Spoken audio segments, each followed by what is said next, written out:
마음만 먹으면 사기를 칠 수 있는 거죠. 종합부동산세가 거의 징벌적 수준으로 되면서 내놓은 거지, 시장에 내놓은 거죠. 그런데 안 팔려요, 그게. 저는 점점 더 어려워질 거라고 보는데요, 부동산이. 은행의 자산 부실 저는 있을 거라고 봐요. 우리나라는 투기가 심한 나라가 아니에요. 근본적인 뿌리를 파고 들어가다 보면 한국인 전체의 의식에 그게 있는 겁니다. 그래서 지금 나라가 망할 지경까지 오게 된 거죠.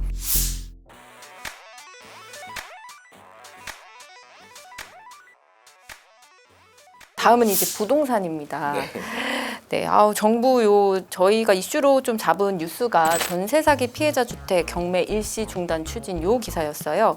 이게 피해자들이 좀 목숨을 잃고 나서 정부 대책이 좀 뒷북으로 나왔다 이런 평가도 좀 있더라고요. 교수님 조금 어떻게 보실까요? 뭐 아무것도 안 할 수는 없을 테니 뭐라도 하기는 해야 되기 때문에 저는 하는 정책이라고 보는데요. 사실 근본 이유를 따져보면 매매가보다 전세가가 높기 때문이에요. 또는 거의 근접해 있거나 이제는 오피스텔 같은 경우에 매매가보다 전세가가 비싼 경우 상당히 많습니다. 예를 들어 매매가가 한 2억 되면 전세가가 2억 2천, 2억 3천 뭐 이렇게 돼요. 그리고 앞으로 저는 더 높아질 거라고 보는데요. 그렇게 되기 때문에 마음만 먹으면 사기를 칠 수 있는 거죠. 자, 집을 살 때, 그런 집을 살 때는요, 새로 집을 사는 사람이 예를 들어 매매가는 2억이고 전세 보증금이 2억 3천이라고 하면 집을 사는 사람이 기존 소유자한테서 3천만 원을 받습니다. 그러니까 집을 사는 사람이 돈을 받으면서 집을 사게 돼 있어요. 물론 새로 집을 산 사람은 2억 3천만 원을 세입자에게 빚을 지고 있는 것이죠. 채무를 지고 있는 것이긴 하지만 그거는 정직한 사람의 이야기고 독하게 마음을 먹으면 나쁘게 마음을 먹으면 그 돈 갖고 그냥 도망가면 그게 전세 사기가 되는 겁니다. 그럼 왜 이런 현상이 생겼느냐? 이런 현상이 생기는 건 저가 주택에만 있다는 얘기예요. 비싼 집들은 그러니까 전세가가 매매가의 한 절반 요 정도밖에 안 돼요. 그런데 저가 주택들, 아주 싼 주택들, 주로 1인 가구용 주택들이 매매가보다 전세가가 더 높습니다. 그 왜 이런 현상이 생겼을까? 이거는 조금만 따져보면 원인이 너무나 명백해요. 사람들이 1인 가구용 주택을 소유하려고 하지 않습니다. 옛날 같았으면 이거를 다주택자들이 조그만 주택들을 여러 채 가지고 그걸 임대업을 한 거예요.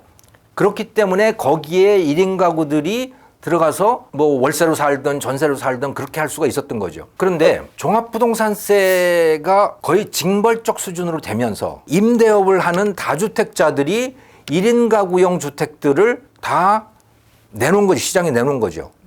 그런데 안 팔려요, 그게. 누가 그걸 살 수 있겠냐는 거예요. 그걸 살 사람은 이제 소위 갭 투자라고 하는 거 또는 종부세 나 맞아도 괜찮아 라고 하는 사람들 또는 종부세 대상이 아닌 사람들. 그런데 1인 가구의 숫자는 어떠냐? 급증하고 있죠. 매년 뭐 거의 한 10%씩 늘어나요. 작년의 경우에 750만 호인가 그렇게 됐고요. 아마 조만간 1000만 호 될 겁니다. 우리나라는 인구는 줄어드는데 가구 수는 급격하게 늘고 있어요. 1인 가구 때문에 그런 거거든요. 그 사람들이 다 그 원룸이나 오피스텔에 살고 싶은 거예요. 보유할 생각은 없어요.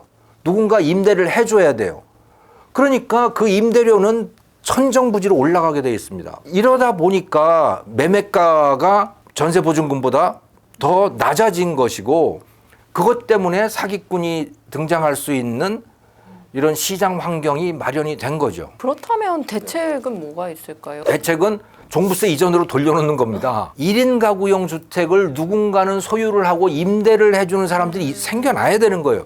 그걸 업으로 하는 사람들이 생겨나야 되는 거죠. 그렇게 해서 공급이 늘게 되면 전세가는 떨어질 거고 매매가는 오를 거예요. 그래서 비싼 주택이나 싼 주택이나 거의 전세 보증금이 매매가의 한 5-60% 정도는 정도 되는 상태로 복귀가 될 겁니다. 다음 이야기 한번 나눠볼게요. 부동산 PF 채권 만기가 6월 이후 이제 하반기에 좀 집중됐다는 이야기가 있더라고요. 예. 하반기 좀 고비로 보세요? 저는 점점 더 어려워질 거라고 보는데요, 부동산이. 뭐 그렇다고 해서 우리나라가 망할 정도까지 되지는 않겠지만 더 어려워진다고 보는 것이 왜냐하면 코로나 2022년 3월이잖아요. 코로나 때부터 우리나라의 모든 자산 가격이 본격적으로 뛰기 시작했습니다. 부동산도 뛰었고 주가도 뛰었고 암호화폐도 그때부터 본격적으로 뛰었죠. 왜냐하면 돈을 마구 풀어냈기 때문이에요. 경제가 좋아져서 자산 가격이 오른 게 아니고 경제는 엉망진창이 됐는데 펀더멘탈은.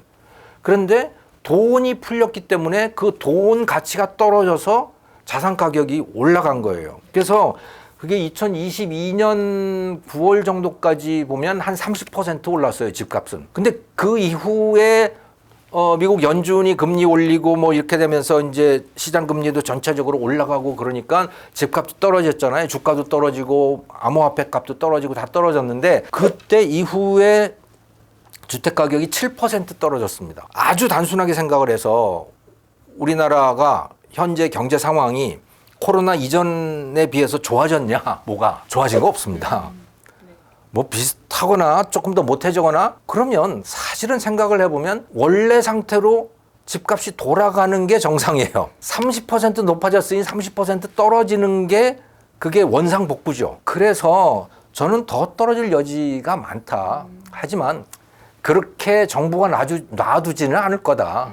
네, 정부가 뭐 비상수단을 써가면서 어떻게든 그런 위험은 막을 거라고 저는 봐요. 부동산 PF 대출 연체율이요. 최근 3년간 좀 가장 높은 수치라고 하고 네. 뭐 미분양 물량도 좀 늘어나고 있고요. 네. 뭐 이러다 보니까 이제 부동산 PF에 이제 부실이 발생할 경우에는 네. 제2금융권이 이제 충격을 받을 수 있는 것 아니냐. 뭐 이러다 보니까 또 뭐 제2의 저축은행 사태로 이어지는 것 아니냐. 약간 이런 위기감도 좀 있더라고요. 그렇죠. 그런 위기감이 있는데 은행들의 자산 가치가 떨어져서 은행이 부실화되는 것과 뱅크런이 일어나는 것은 분리해서 생각할 필요가 있다고 봐요. 그러니까 갑자기 예금자들이 대량으로 예금 인출을 하는 이런 상황, 우리나라는 그럴 가능성이 저는 높지 않다고 봅니다. 왜냐하면 워낙 소액 대출, 그러니까 소액 예금들이 많아서 일반 은행 같은 경우는 95%인가 뭐 다 5천만 원 미만으로 다 쪼개서 어디다가 넣어놨고요.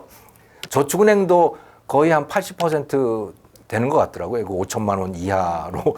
저도 예금은 그렇게 해놓고 있습니다만.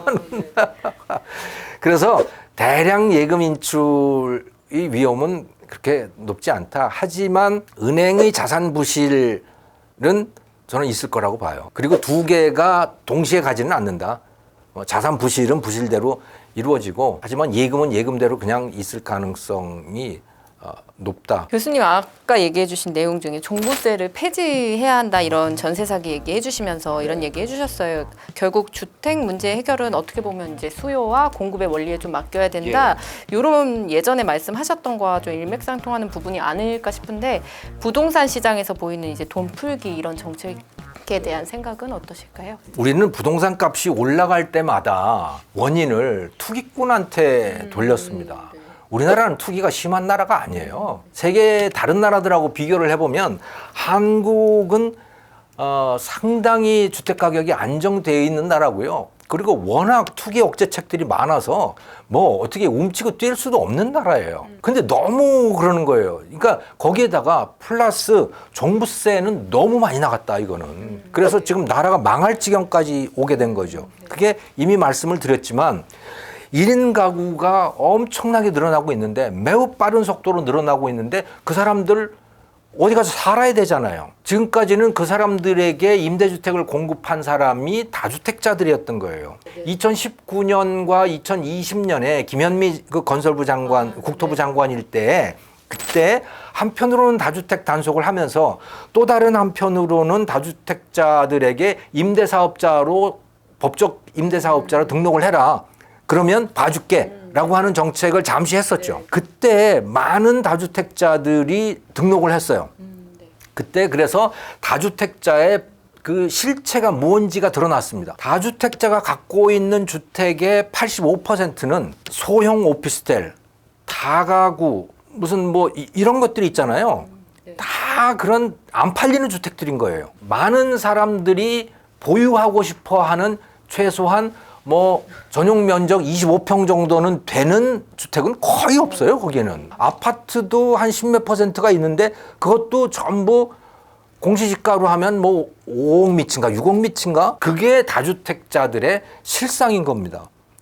그러니까 다주택자들이 투기꾼이라고 두들기니까 그들에게 뭐 1년에 막 종부세를 3천만 원 4천만 원씩 내라고 그러니까 뭐 어떻게든지 처분을 해야 되잖아요. 그래서 내놨는데 팔리지도 않는 거예요. 그래서 그들이 하는 것이 이걸 근린생활시설로 바꾸는 겁니다. 또는 오피스텔 같으면 그거를 업무시설로 바꾸는 거예요. 그렇게 하면 그게 더 이상 주택이 아니니까. 그래서 생겨난 현상이 뭐냐? 그게 고시텔 뭐 이런 게 계속 늘어나는 겁니다. 또는 뭐 쉐어하우스. 말이 좋아 쉐어하우스지. 누구나 다 혼자 살고 싶죠. 하숙집도 계속 늘어나고 있어요. 이 거꾸로 가고 있어요. 완전히. 그럴 수밖에 없는 거예요. 왜? 하숙집은 다주택자가 아니니까. 그래서 이게 정말 우리나라의 거대한 주택 부문의 메가 트렌드인데 이걸 정말 왜곡시켜 놓은 거예요. 왜곡시켜 놓은 거는 문재인 정부에서 왜곡이 됐지만 그 근본적인 뿌리를 파고 들어가다 보면 한국인 전체의 의식에 그게 있는 겁니다. 집값이 오르는 거는 투기꾼 때문이고 투기꾼은 다주택자야라고 하는 거. 그런데 그게 아니고 다주택자는 임대사업자이고 그 임대사업자가 없으면 1인 가구들이 갈 데가 없다라고 하는 이 현실을 이제는 좀 인정을 했으면 좋겠어요. 마지막 질문이에요. 네. 지금 여러 이야기 많이 해주셨는데 그럼 지금 상황에서 네. 저희 뭘 해야 될까요? 지금 상황에서 저는 젊은이들을 위해서 이제 노인들이 물러가자. 이제는 젊은 사람들이 들어가서 농사도 완전히 글로벌한 수준으로 벤처기업으로 할 수 있도록 좀 열어주자, 그거 좀. 지금 교육도 이제는 완전히 AI 뭐 이런 거 얼마나 그 좋은 기술들이 많아요. 그런 것을 갖고 들어가서 젊은이들이 완전히 새로운 교육 시스템을 실험할 수 있도록 좀 교육도 열어줬으면 좋겠고 유통도 마찬가지고 이제 젊은이들한테 길을 열어줘라. 우리 젊은이들은 이제 갈 데가 없다. 정말로. 이제는 삼성전자도 없어집니다. 저는 당장 문을 닫는다 그런 이야기가 아니고 미래의 주인이 될 수는 없다는 거죠. 삼성전자가 앞으로 나가는 거는 정말 어려운 거예요. 앞이 어딘지를 모르니까. 하지만 농업이나 교육이나 이런 것들은 앞이 어딘지 알고 있는 젊은이들이 정말 많을 거예요. 거기에는 무한한 잠재력이 있다. 그러니까 그런 낙후된 것을 삼성전자 수준으로 끌어올리는 건 그렇게 어렵지 않은 거죠. 교수님 오늘 말씀 정말 감사합니다. 네, 감사합니다. 네.